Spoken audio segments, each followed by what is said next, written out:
په ایمرجنګ ایشیا کپ کې افغانستان بنگلاديش لا یو ډیر غټ شکست ورکو چې صدیق الله اتل پکې حد بیټینګ کړی دی یار ډیر زبردست طریقې سره صدیق الله اتل دا میچ فینیش کړی دی او صدیق الله اتل د بیټینګ په وجه باندې افغانستان دا میچ په شلم اور کې پړومبني بال باندې ګټلې دی جی صدیق الله اتل باندې هم په دې ویډیو کې خبره کوو مکمل سکور کارت سره هم شریکوم افغانستان په ایمرجنګ کپ کې زبردست پرفارمنس روان کړی دی پاکستان په پړومبني میچ د انډیا نه بایلل دی پاکستان اور افغانستان بیل بیل ګروپ کې د پاکستان او د افغانستان میچ پکې خپل کې نشته که چرته سیمی فائنل یا فائنل راغل خبره ده کې ګروپ کې دای نشته دی د پاکستان او د افغانستان ټیمونه بیل بیل ګروپ کې دي اوس چې کم میچ بنگلاديش او د افغانستان دغه په سکور کارت باندې خبره کو تاسو د سکرین باندې ښکاري چې بنگلاديش 164 رنزونه کړي وو په شل اورونو کې یو سل سلور شپږ رنزونه کړي چې دا ورپسې افغانستان چیس کړي دي مکمل کړي دي په شلم اور کې پړومبني بال باندې مکمل سکور کارت لکه موږ راشو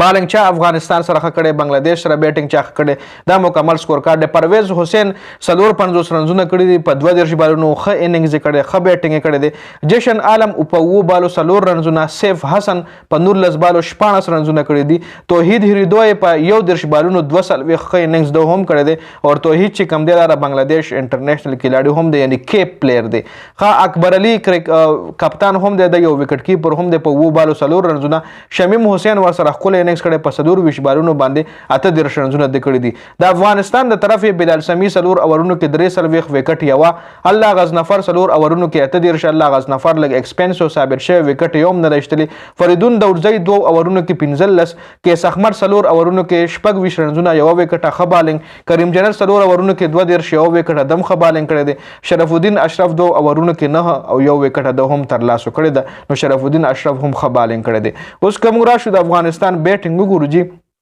افغانستان ترا زبید اکبری چې کوم دی په اتو بالو 14 خ اننګز کړي دي په 200 سټرایک ریټ سره بیټینګ کړي دي خو صدیق الله اتل چې کوم دی نټ آوټ پاتې شوی په 15 بالونو باندې 15 کم سل رنزونه جوړ کړي سنچري نه پاتې شوی دی خو د افغانستان د پاره د میچ صدیق الله اتل ګټل دي نور که تاسو د افغانستان بیټینګ وګورئ نو میډل اډر کمپلیټلی فیل شوی دی که خو ته مګه صدیق الله اتل دا وکټ مخ کې تلی ونو بیا افغانستان تر میچ ګټل ګرانیدل درویش رسولي په 15 رنزونه اوټ شوی دی کریم جنت په 10 بالونو 9 رنزونه جوړ کړی دي شاهد الله په 22 بالونو باندې 19 رنزونه لکه 10 سیکریټ وګورئ په 22 بالونو صرف 19 رنزونه جوړ کړی دي محمد اسحاق په 10 بالو لس شرف الدین اشرف په 3 بالو یو رنز او کیس احمد چې کم دی د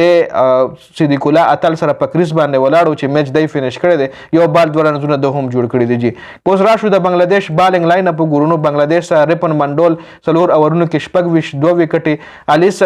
علی اسلام سلور اورونو کې یو کم دیرش 2 وکټي رقیب الحسن درو اورونو کې یو د پاسه دیرش خبالنګ چې کم دی داسې د اکانومي لحاظ سره چم وسره خبالنګ نه د کړي وکټ ور سره هم داسې خاص چرته خنه د شوی خو ریپون منډول چې کم دی د وسره خبالنګ کړي دي چې اکانومي هم خره 2 وکټي هم تر لاسو کړي دي اٹیک بالر نور بنگلاديش چې کم دی د میچ په شلم ور کې پړومبني بال باندې بایلل دي او افغانستان د میچ په سلور وکټو باندې په شلم اور کې ګټل دي جی نو دا مکمل سکور کارډو ایمرجنګ ایشیا کپ شروع دی جی نور اپډیټس بدل هم ملاویږي ان شاء الله ډیر زیات مننه والسلام